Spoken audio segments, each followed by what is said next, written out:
अस्सलाम वालेकुम। एक और पॉडकास्ट नुसरत हुसैन के साथ वेलकम करता हूँ आपको। आज बता ही दूंगा आपको, वैसे काफ़ी देर से ये लटका हुआ है ज़िक्र कि रुहेल हयात और शहजाद हसन से मेरी कब और कैसे मुलाकात हुई। तो मैंने आपको बताया था कि आपको बताना पड़ेगा कि वाइटल साइंस और जुनून से पहले जो हमारा बैंड था जिसकी वजह से हमारी मुलाकात हुई, उसका नाम था दी प्रोग्रेशंस। और मैं आपको ले जाता हूँ 1980। मैं जब अमेरिका से वापस पाकिस्तान पहुंचा तो नौकरी तो कोई नहीं थी। पीआईए एक वाहिद एयरलाइन थी और उसमें मार्शल का दौर था। बहुत ही अजीब हालात थे। गो के पीआईए को ज़रूरत थी पायलट्स की, लेकिन न जाने क्यों कम पायलट से ओवर टाइम कराते थे और नई भर्तियां नहीं हो रही थी। वो अलग बात है, कुछ पैराशूट एंट्रीज ज़रूर हुई थी।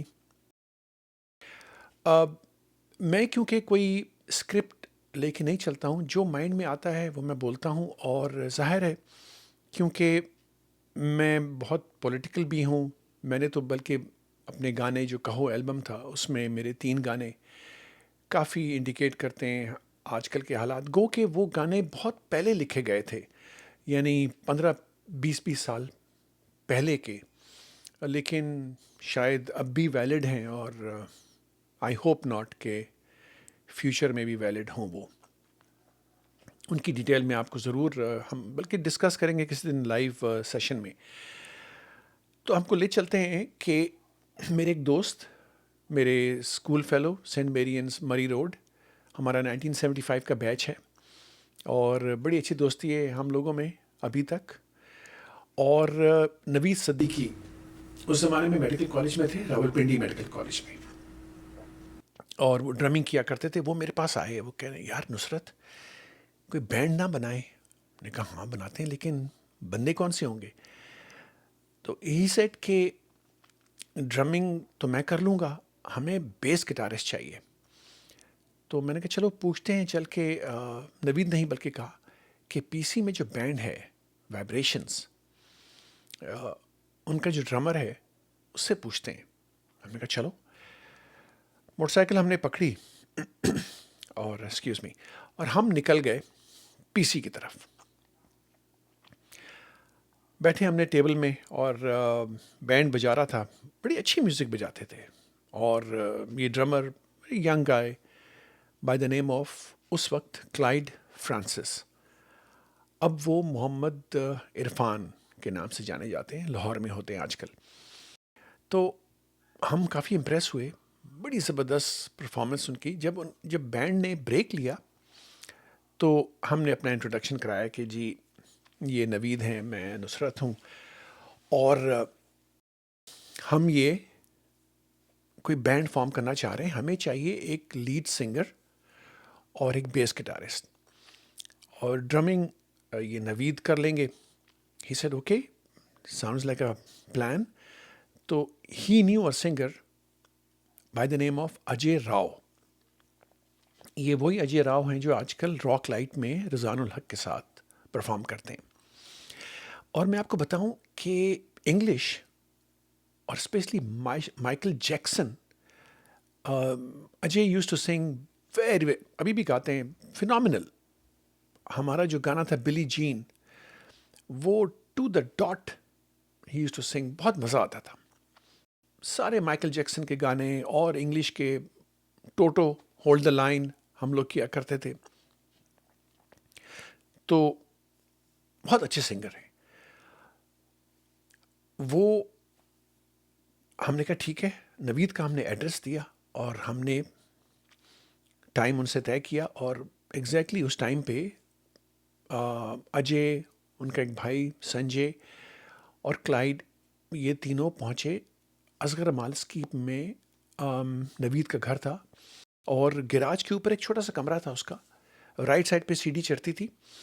और मुझे अभी तक याद है उसकी सीलिंग जो थी वो काफ़ी लो होती थी, तो लेकिन अच्छा डिसेंट साइज़ था, ड्रम सेट उनका पड़ा हुआ था। तो वहाँ पर हमने प्रैक्टिस शुरू करी और प्रोग्रेशंस का आगाज़ हुआ। अच्छा, कुछ दिन बाद क्योंकि ज़ाहिर है ड्रमिंग और वो मेरा एम्पलीफायर था, उसी में हम गिटार एम्पलीफायर था लेकिन हम बेस भी उसी में हम लोगों ने क्योंकि और कुछ एम्पलीफायर था नहीं हमारे पास, हमने फिट किया और हम ने गाने प्रैक्टिस किए। उस ज़माने में बी जीज़, लोबो और माइकल जैक्सन ऑफ कोर्स, और जो भी उस ज़माने के गाने थे, ये अर्ली 80s की बात मैं कर रहा हूँ। कुछ नवीद ने कहा यार वो जो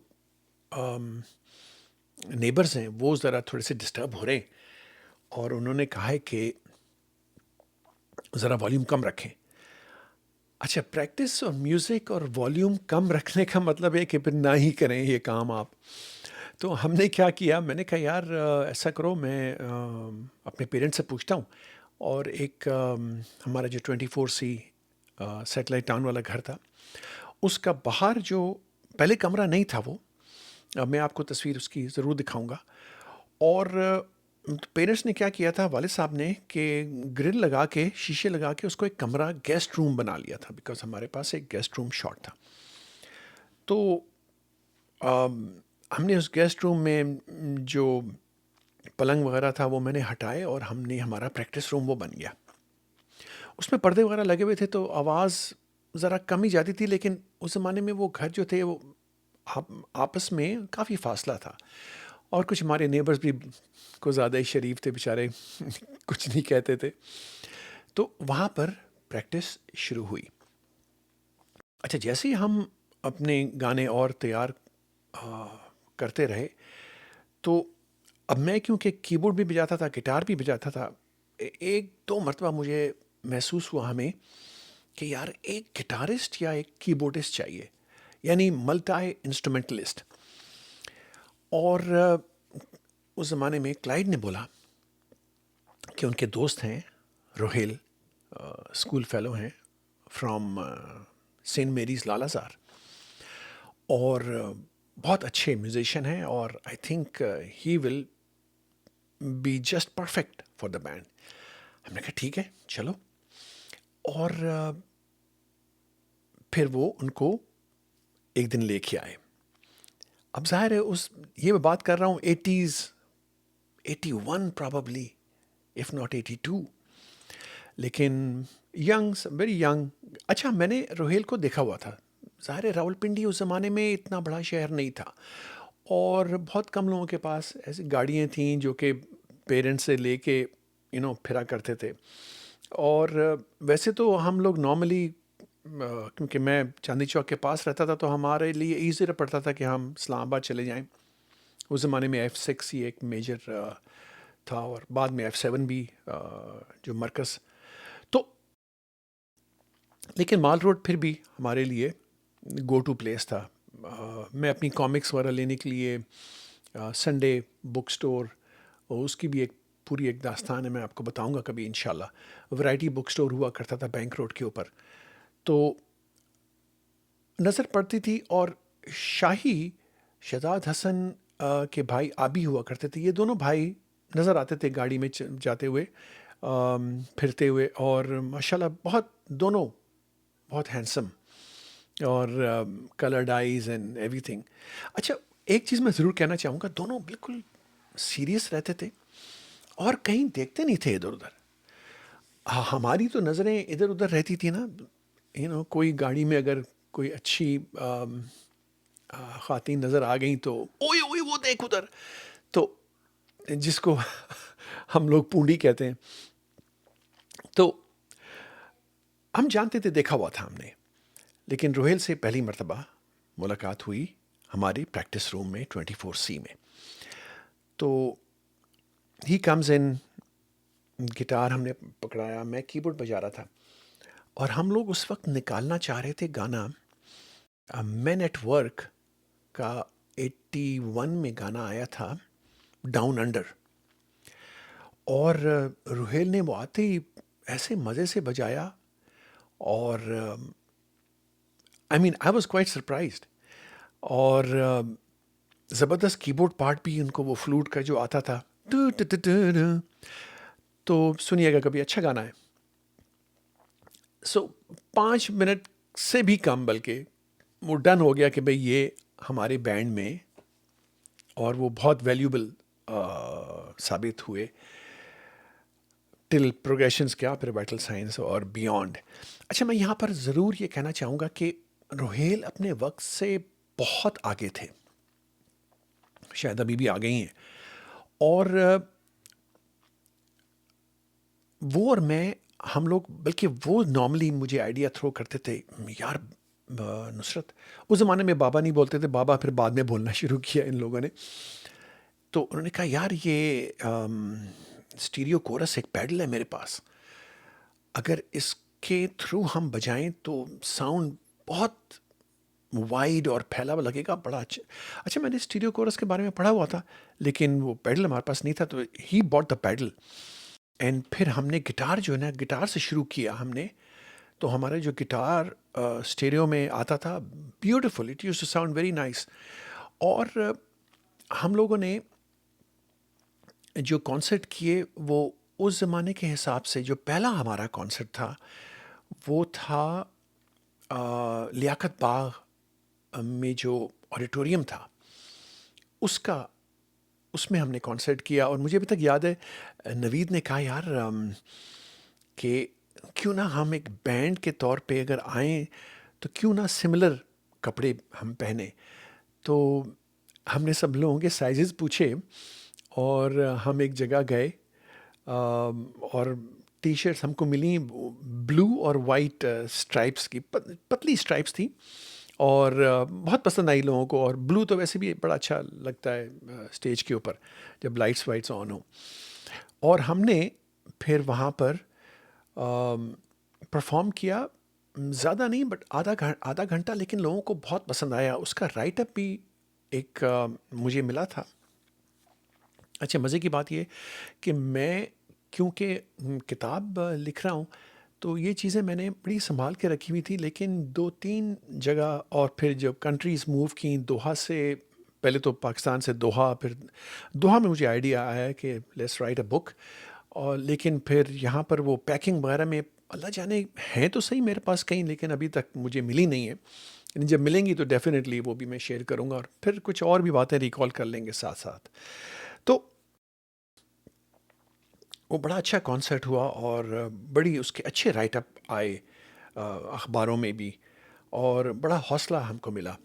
ज़ाहिर है कोई पेमेंट नहीं थी, हम कोई पेमेंट नहीं है हमको मिली थी उसकी, लेकिन एज अ फर्स्ट परफॉर्मेंस बड़ा मज़ा आया था उसका। अच्छा, उसके बाद मैं आपको जब थोड़ी सी बहुत टेक्निकल चीज़ बता दूं, एक हमने क्योंकि नवीद, माफ़ कीजिएगा, मेडिकल कॉलेज में थे। अच्छा, उस ज़माने में एक, मैं ये बात से बात निकली है तो बताऊं कि कोई हॉल बुक कराना और कॉन्सर्ट करना इतना मुश्किल काम था कि आपकी सोच है, यकीन जानिए, मैं मजाक नहीं कर रहा हूँ, लेकिन परमिशन लेना कि जी इतने लोग गैदर होंगे, कितने लोग होंगे जी, आप टैक्स कितना दे रहे हैं, आप पहले तो आपको इतना भरना पड़ेगा। और आप एक एज एन इंडिविजुअल आप शो कर ही नहीं सकते। भाई क्यों नहीं कर सकते? नहीं नहीं, कोई आप, it has to be a charitable organisation. और अब उसके लिए हम भागे फिर। तो एक medico legal aid society, Rawalpindi medical college की एक थी, उसका हमने सहारा लिया, उसके हमने लेटर हेड लिए, और हम पहुँचे नेफटेक। और नेफटेक जो बड़ा वाला था उसका, आई थिंक नेफटेक 1।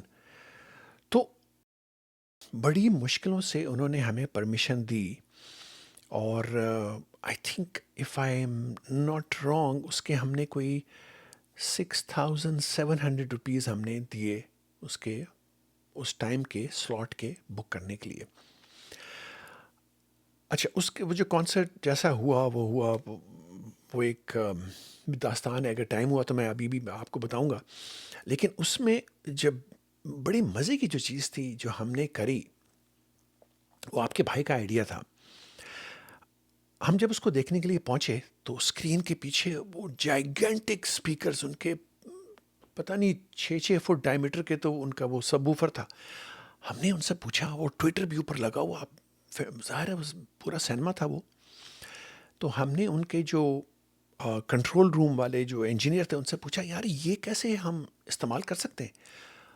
उन्होंने कुछ देर सोचा, उन्होंने कहा हाँ कर तो सकते हैं आप, लेकिन आपको एक तार चाहिए होगी जो आपके मिक्सर से यहाँ से हमारे कंट्रोल रूम तक पहुँचे। और हमने कहा वो कैसे आएगी? अब ज़ाहिर है वो सामने से तो कोई एक्सेस था नहीं उसका। उन्होंने कहा कि आपकी तार जो है वो पीछे जाएगी और पर्दे के पीछे, स्क्रीन के पीछे से छत के ऊपर, और छत से पीछे जाके कंट्रोल रूम में एक्सेस है उसका। तो हम फिर, मैं और नवीद फ़ौरन दौड़े और एक कोएक्शियल केबल के हमने वो लिए, गोले जिनको बोलते थे पूरा।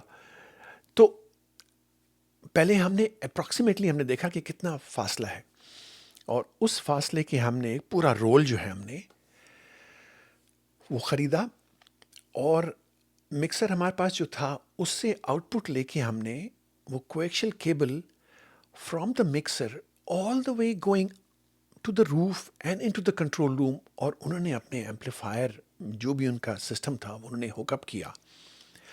और यकीन माने जो साउंड, अच्छा नॉट ओनली जो स्क्रीन के पीछे स्पीकर्स थे, लेकिन जो साइड पे जो स्पीकर्स थे वो भी उन्होंने चालू किए। तो द साउंड वाज, उस ज़माने में it was amazing. Not only stereo में जा रहा था वो, स्टेरियो में हमारे गिटार्स थे, लेकिन क्योंकि वो कोएक्शियल मोनो थी, लेकिन फिर भी सारे लेफ्ट राइट स्पीकर्स और सामने जो स्क्रीन के स्पीकर्स थे, इट साउंडेड रियली नाइस। और वो हमारे उस आइडिया से, जो पहले कभी किसी ने किया नहीं था एक्चुअली, तो वो भी एक आइडिया हमारा बहुत कामयाब हुआ, और बड़ा सुपर हिट हमारा वो कॉन्सर्ट हुआ।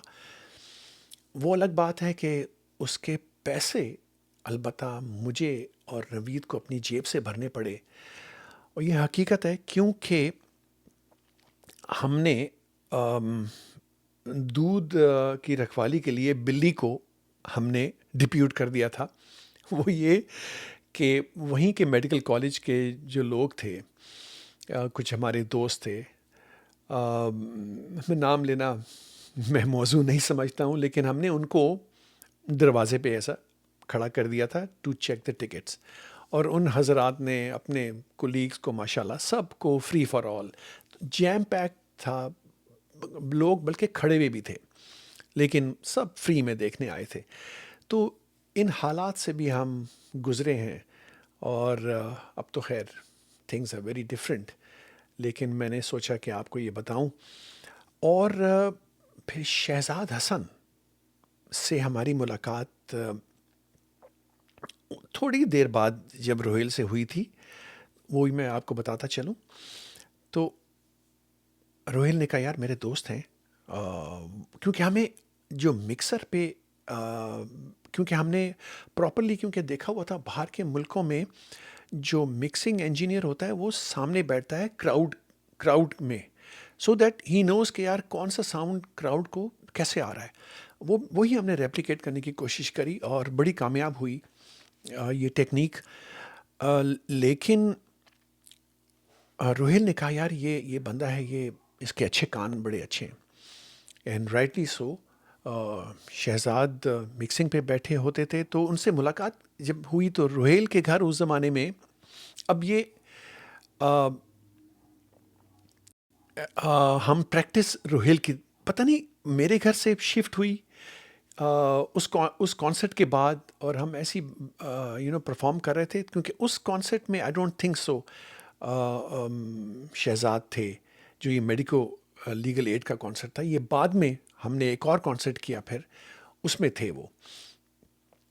तो फर्स्ट टाइम ही एंटर्ड, अस्सलाम वालेकुम, वालेकुम सलाम, क्या हाल है आपके, and he sat on the mixer, और फिर वहाँ से हमारी फिर जर्नी स्टार्ट हुई और अभी तक कायम है।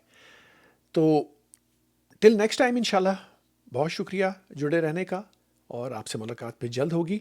सोच रहा हूँ कि हफ्ते में 2 पॉडकास्ट किया करूँ, और मे बी शायद आपको मज़ीद और दास्तानें सुनाऊँ, और बड़ी सारी बातें हैं जो इंशाल्लाह सुनाऊँगा। जुनून का भी तो ज़िक्र छुड़ा अभी तो शुरू ही नहीं हुआ बल्कि। तो चलें, थैंक यू सो मच। खुदा हाफ़िज़।